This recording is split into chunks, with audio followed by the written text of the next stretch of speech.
What's up, everyone, and welcome back for another episode of the QB Factory Reboot brought to you by SB Nation and Bleeding Green Nation.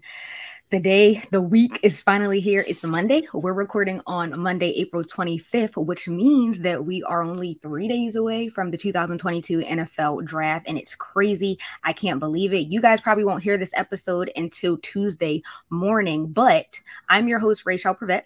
As always, I'm joined by the QB expert, one and only, my co-host, Mark Schofield. And we have another special guest because you guys know that we love special guests, and it's only right because draft coverage is so important to us. We brought on the one and only NFL expert. He's a fantasy expert, and he's the draft expert. So the expert of all. He comes from The Ringer, and his name is Danny Kelly. So we are so honored to have you. We know you're busy, so the fact that you took a few minutes to talk with us means the world. Oh, absolutely. I appreciate having you. All right. I appreciate you guys having me on. Just talking before the show, it is going to be an insane week. It's just one of those things where I'm trying to put together a mock draft right now, and I literally think you could miss like the first 10 picks if you get one wrong. So it's going to be kind of like that. I think it's going to be a unique draft. Yeah. So Danny, it's awesome to see you again. It was great to catch up out at Indianapolis during the combine. Let's sort of start here. I'm going to avoid your mock draft because I'm suffering through the same thing myself. What are sort of the big storylines as we are now, like 72 hours out from the draft? What are the big storylines as we sit here right now? Well, I mean, honestly, the first pick, what's going to be the first pick? It's been, Aiden Hutchinson has been sort of the consensus favorite, or everyone has just pretty much assumed he was going to be the number one pick, I think, for the last couple of weeks or month. And now as we get into the final week of the draft, I think it's sounding like it's more and more likely to be Travon Walker from Georgia. And so, I think that is normally the pivot point is like a few picks in. The number one is the pivot point for me. And so I think that makes everything much more interesting on draft night. The first 10 minutes of when they first put the Jags on the clock, that's going to be like, oh man, this is really like the suspense is going to be just killing me. Cause normally you kind of have a good idea what that's going to be. But yeah, I think that's kind of like the big storyline. And then of course, where the quarterback's going to go is always every season, every year is going to be like a big story and potentially change the entire complexion of the NFL. So those are the first like things that come to mind for this draft. And I think just Thursday night's going to be wild.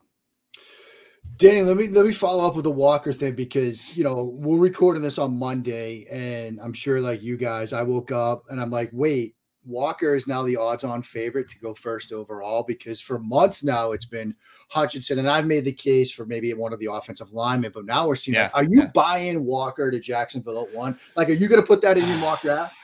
Yeah, I think so.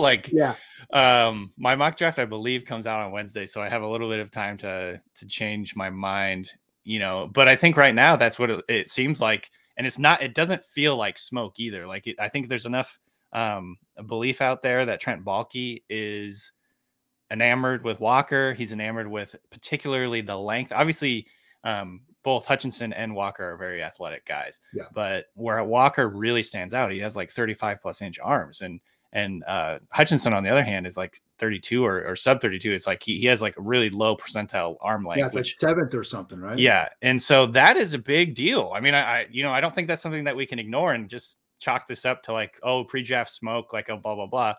I think that there actually might be something to this. And the indications, and this is coming from all the big reporters too. It's not just sort of like draft Twitter kind of coming to a decision on something because of Baalke being a weird guy. It's kind of feels like I saw Adam Schefter said it's probably going to be Travon Walker or a tackle. Like it doesn't even feel like Hutchinson's in the conversation anymore. Yeah. So, again, it's tough to read the tea leaves during this part of the year because, or this part of the process, just because there's so much out there and you're trying to parse through so many different like BS stories. But this one to me feels legit. And so, yes, Travon Walker, I think, is going to be my number one guy. Okay. So with Travon Walker at number 1, what do you think is going to happen at number 2 with the Detroit Lions?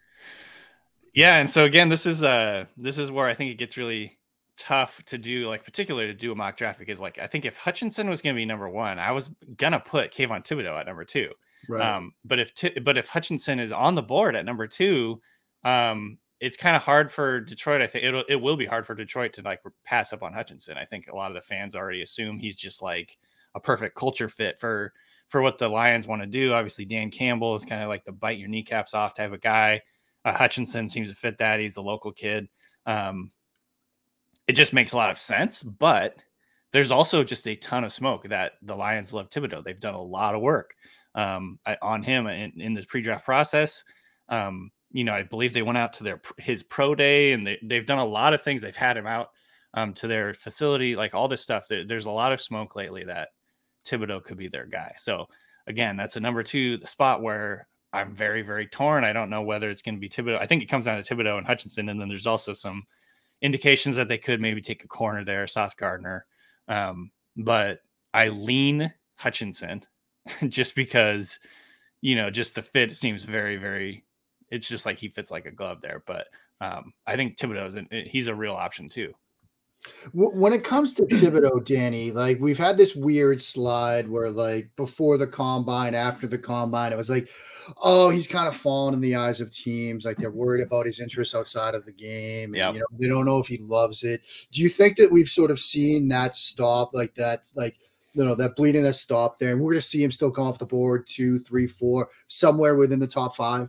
Yes. I think that the concerns were not manufactured out of thin air necessarily. Like he is from everything we've heard, and I think it's believable, like he has a little bit different personality. He's definitely, very concerned with like life after football and doing the business part of everything in his life. And so some teams will look at that and be like, look, we just want a guy who eats, sleeps, and drinks football. All he cares about is football. He's not thinking about the future. He's just thinking about football, football, football. So I think that's like a legit thing, but I also don't think it's enough for a team to pass on a guy who has like a prototypical frame, incredible explosive juice in the first step, like all these tools that they can develop, and is a good player and was a productive player and like was the number 1 recruit, all this stuff. Like this guy in any other year, I think would just be thought of as a great pass or a great prospect, but like because there is just sort of no consensus on anybody in this class, like everybody feels like they're getting pushed down. I even said this last week, like I feel like people have been talking me out of liking any player in this class. Like, are there any players that people generally like? And do you think that's like a reflection on this class as a whole, or is it just a reflection of like what we do on Twitter? Probably a little bit of both. I think there is just a, it is a thing that on Twitter, it's like you overanalyze everybody, and it comes to the point where you can poke holes in pretty much anybody's game at this point. Just this is the nature of the beast. It's you're on Twitter all day long, every day. Everybody's trying to get takes off. And I think that's just kind of something that natural happens. But it's also, I think, just that there is no consensus in terms of what you're hearing from teams and what you're hearing from the NFL in general. Like there's just so much uncertainty of which guys teams like. And really there's no can't miss, like quote unquote, can't miss prospects in this class, because everybody has like sort of one big, potential red flag or whatever. There's no really, really clean prospect in this class. We're hearing a lot about how, like, of course, the quarterbacks in this class lack that juice, and it's not like a flashy, fun, exciting, talented class. Would you say that also plays a role on like the entire class because the quarterback set the tone? Does that make the remainder of the class juiceless? Yes, I absolutely think that's the case too. It's quarterback classes are almost always like draft classes are almost always defined by the quarterback class, or like remembered by the quarterback class. And so, this is a year where I think you could really see for the first time in forever, like no top 10 quarterback, in this draft. You could see teams decide not to trade up for quarterbacks in this class, which is pretty rare. You could just kind of like, they'll fall to wherever and like get taken, which is just like unheard of at this point in time. And so I think that definitely like is like an anchor on the rest of the class. It kind of drags down the excitement. I think just from a national point of view, like I was talking to Bill Simmons, my boss, the other day, and he was just like, I'm sorry, because you do a lot of work on this, but like this draft sucks. It's like just not a fun class overall. Like I would quibble with that, of course, because I love a lot of the players in this class, but like that, I think that is sort of just the general national reaction in terms of like this. There's just not like a superstar player, I guess, that you can kind of like glom onto. So we've talked about, Jacksonville at 1. We've talked a little about Detroit at 2. For me, the hardest is Houston at 3 because, Mike Renner at PFF and you guys as well, they need everything. You do a mock draft for them. It's like you could seriously make a case they could draft every single position. Now, I'd say Davis Mills gives them leeway at QB, but other than that, they can address it all. So what do you think Houston does at 3? Do you think we see a corner there? Because that's the smoke right now is they've done a lot of work on Sauce Gardner. Yeah, it's likely he's going to be there, and so they have their choice of pretty much. I'm assuming 2 edges are going to go off the board right away, and then from there you have your choice of basically any position, any of the other blue chip players in this class. I think clearly they need to beef up the offensive line and continue to add talent there. So like having a tackle would just make a lot of sense. Of course, then you have to decide between like which tackle you think that they want to go for. Will they go for Evan Neal and have like the old New England / Caserio connection to Alabama or whatever, or maybe they go for Aquano because he's the type of guy who can really set the tone and get their run game going, things like that. Like I think to me it comes down to those 2. And then from there, like. You could make the argument that Thibodeau would be the pick. I kind of lean not for Thibodeau in that particular team. And then I kind of lean not for Gardner either, just because I think, they also have a pick at 13. There's a number of good corners in this class that they could grab, in the second round or third round too. So maybe they just try and go for just like, meat and potatoes, grab a tackle, grab an edge guy, and then move on. So I don't know. They're like you said, they're very tough to read, and they kind of are like, notoriously like close lip about everything. They're not going to like give away anything. So it's just tough to know. Yeah. Now, when you look at both of the New York teams, Jets, Giants, both teams have two picks in the top 10. Yeah. So what are your thoughts on like how they're gonna like their strategy approaching this? That's a great question. I think so. For Jets at number 4, first of all, I'm of 2 minds. Number 1, I think the obvious pick is Kayvon Thibodeau, and that's probably what I'm going to end up picking for them there. I just think it makes a lot of sense. Like it fits what they're wanting to do. I think we've like we mentioned earlier in the pod, like I think we've kind of moved past the idea that Thibodeau is like too much of a risk to draft early. Like I think he's a great pick in the top 5. Like if I'm putting my chips down on the top 5 in this class, like Thibodeau is certainly going to be in one of my top picks there. Yeah. So like to me that's a great pick for them. But I think there's also this idea, and I think it's intriguing, that after kind of swinging and missing in the free agent market on all these receivers, they tried to trade for Tyreek Hill and he ended up choosing Miami. Sounded like they were in the running for a couple other different big name receivers throughout the process. Like they reportedly offered, big time picks to Seattle for DK Metcalf. If they're just finally sick of being like, look, we're trying to tired of like messing around here and trying to like make it work and get cute. We're sitting here at number 4. We have our choice of every single receiver on the board. Let's just take, our top receiver at number 4, and then we'll figure out what we're going to do at number 10, because there could be like a mini run on receivers between 4 and 10. And like that could end up being like something they regret. And I think right now they're very focused and they rightly should be on building a foundation around Zach Wilson.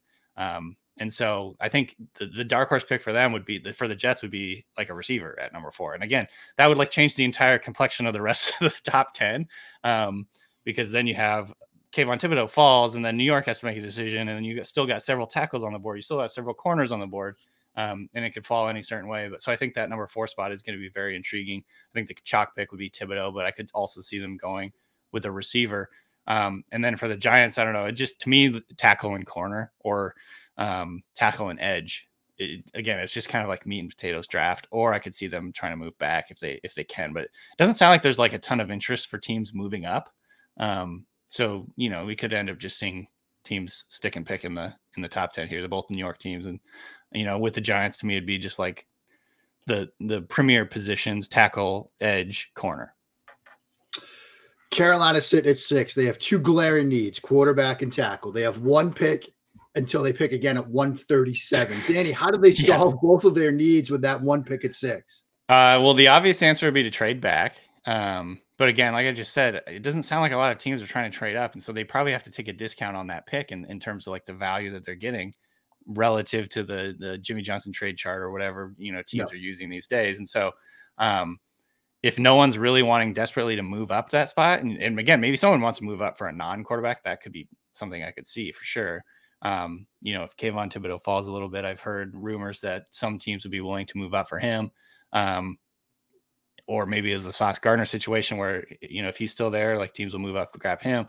But in general, I think they'll be looking to trade down, or they'll just stick and pick a tackle, because it doesn't feel like they're willing to like bet the farm on one of these quarterbacks in this class in particular.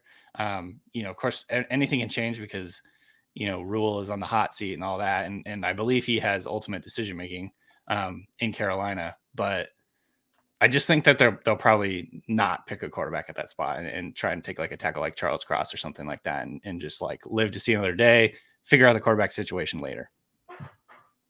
Is there anything that would surprise you in the first round? Like if it happened, you would be completely caught off. In the first round overall? That's a good question. Maybe like a big run on quarterbacks would surprise me. Like seeing Sam Howell and Matt Corral in the first round. I think if that happened, I'd be like very surprised. I just kind of feel like a lot of teams are going to wait a little bit. This is just, for whatever reason, this feels like the year where quarterbacks are sort of the forgotten position in the first round. It's very rare, hardly ever happens. And a lot of people are sort of banking on this idea that it's very rare and hardly ever happens. But I think this might be the year that actually does happen. Danny, this is an Eagles show, so we'll ask you now about the Philadelphia Eagles. They've got 2 picks in the top 20. Let's start here. What do you think they have to address? Maybe not just with those 2 picks, but at least what does Howie Roseman have to come out of this draft with to sort of get the Eagles closer to where they need to be? Well, I think I keep giving them an edge. I always like Karlaftis for them. I think he's still probably going to be around at that point. I think just it would make a lot of sense for how they usually like to build. Like, excuse me, they don't like typically go for linebackers. I know a lot of people are giving them Devin Lloyd or Nakobe Dean or whatever because the linebackers a need, but it just hasn't been something that the Eagles like to do that early. And so I'm going like, again, it's sort of like a meat and potatoes draft in general, like just edge.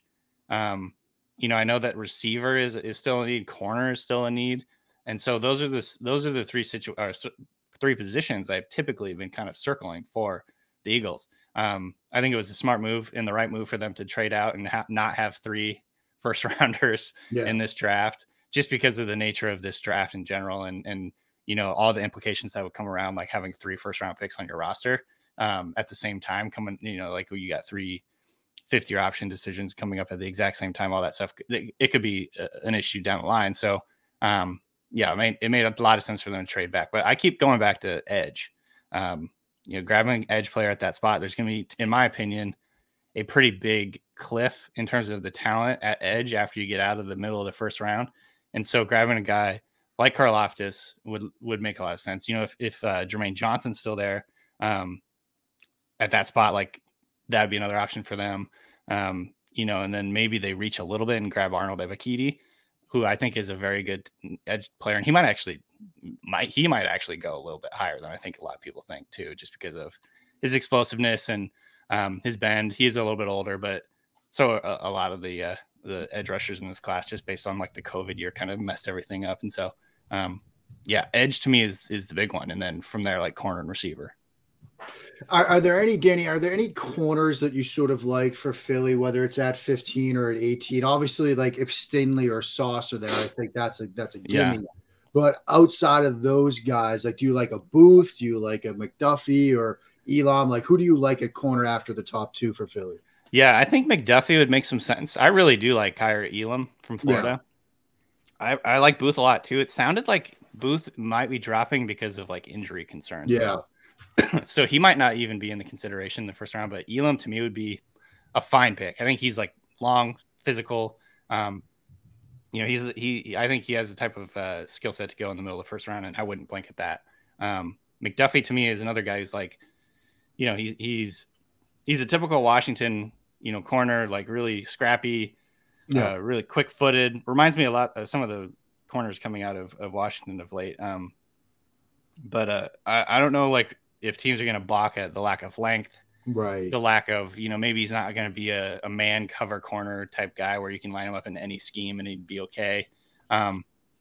He seems like a little bit of a tweener, so I'm not really sure if the NFL is going to love him. It sounds like a lot of the big draft names really, really love McDuffie, but I do kind of wonder how the NFL will view him. Yeah. So, you know, we have to ask you, it's only right that we get your thoughts on Jalen Hurts after this past season. And do you have, like, what are your expectations, or what do you think the expectations are for him as he enters his third season? I like Hurts a lot, actually. I'm pretty bullish on him going forward. Like, he's improved pretty much every year he's ever been playing football, it seems like, going back to Alabama. And I think getting a system around him, getting more talent around him, is only going to help things. I think he's going to continue to develop as a passer. Obviously, that's like the big question going forward. Like, is he going to, you know, develop the processing speed, the accuracy down the field, things like that to like be a long-term starter in the NFL? Because he's of course got the, you know, baseline where he can contribute in the run game and be a threat, you know, to like make the run game more dynamic and really base this offense around the run game, which I think is a lot of fun, kind of zigging when everyone else is zagging kind of deal. And they can build their offense around that. But like, he has to be more consistent and play in structure and things like that. And I think that's something that you could say about a lot of young quarterbacks.